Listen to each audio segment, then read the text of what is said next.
Сәлеметсіздер ме оқушылар, қалдарыңыз қалай? Біз білім, ғылым, инновациялар үштігі билеген әлемге қарай жылжып келеміз. Біз бүгін сіздермен 5-ші бөлімімізді бастаймыз.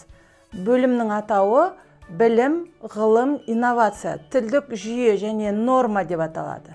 Бүгінгі сабағымыздың тақырыбы білім, ғылым, инновация. Бүгінгі сабақта тыңдалған мәтіндегі ақпаратты ғаламдық мәселелермен байланыстыра білу, астарлы ойды анықтау. Сіздің меңгеретініңіз мәтіндегі негізгі ойды ғаламдық мәселемен байланыстыра талдауды және астарлы ойды анықтай білуді меңгересіз. Оқушылар, сабағымызға ой түрткі жасау мақсатында бірнеше ашық сұрақтарды қойып өткенді жөн санап отырмын. Соңғы жылдардағы қандай әлемдік инновациялық өнертабыстарды білесіздер? Ғылым мен білім, инновация үштігі дегенді қалай түсінуге болады? Оқушылар, суретке назар аудара отырайық. Білім берудегі инновациялық үрдіс туралы не айтуға болады? Қазіргі ғаламдық білім саласымен қалай байланыстырар едіңіз?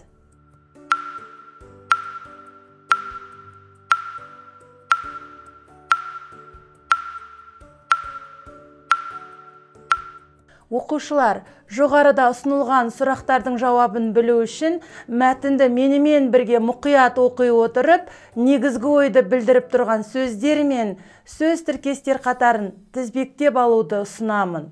Өнертапқыштар да қателеседі.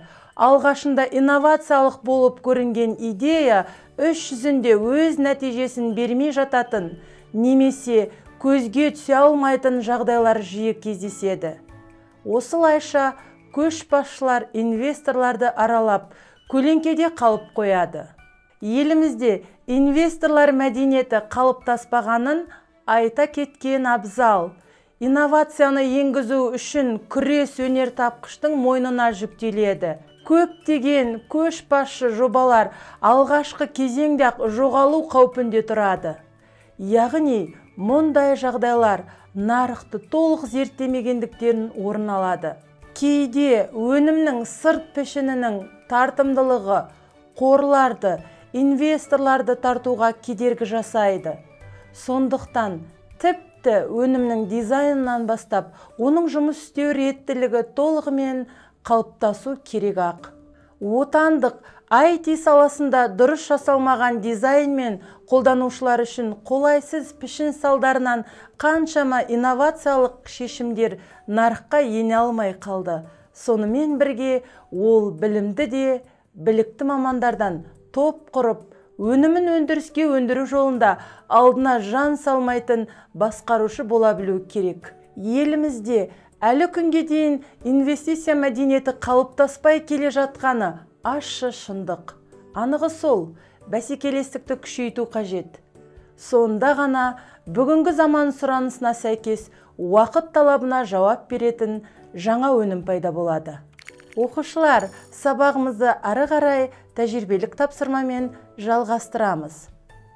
Тыңдалымдағы ақпаратты төмендегі сұрақтар бойынша талдап көріңіз. Бірінші сұрақ. Мәтінде қандай көтерілген мәселе бар? Кем дегенде екі мәселені анықтап көрсетіңіз.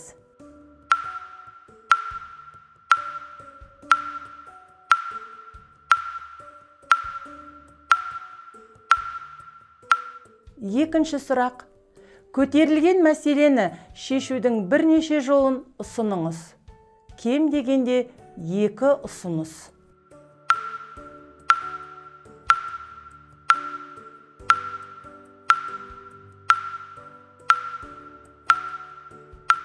Үшінші сұрақ. Мәтіндегі мәселені ғаламдық тұрғыдан қарастырып, өз көзқарасыңызды білдіріңіз.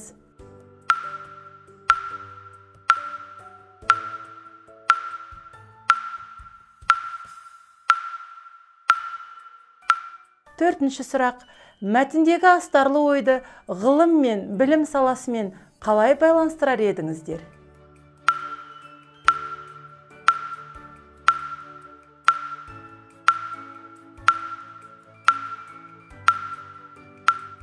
Оқушылар, бүгінгі сабағымызда тыңдалған мәтіндегі ақпаратты ғаламдық мәселелермен байланыстыра білуді, астарлы ойды анықтауды меңгердік. Бүгінгі сабағымыз осымен аяқталды. Келесі кездескенше сау саламатта болыңыздар.